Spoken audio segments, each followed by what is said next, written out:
আমাদের বর্তমান সরকার হঠাৎ ঘুমিয়ে ঘুমিয়ে রাত্রেবেলা মাথার মধ্যে স্বপ্নে আসলো আর সকালে মুখ দিয়ে হুড় করে বলে দিল যে আনেবালা 1 বছর কেউ সোনা কেনাবেচা করবে না।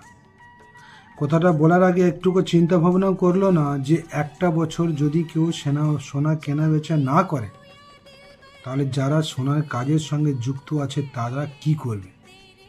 সবচেয়ে বড় কথা কি জানো তো, এই পাবলিকের জন্য সরকার বানে না,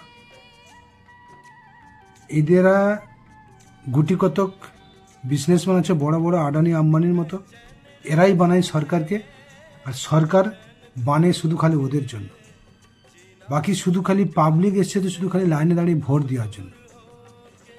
বুঝতে পারছো, যার জন্যে পাবলিক এলো গেল মরলো হাজলো, এ সরকারের মাথা ব্যথা হয় না।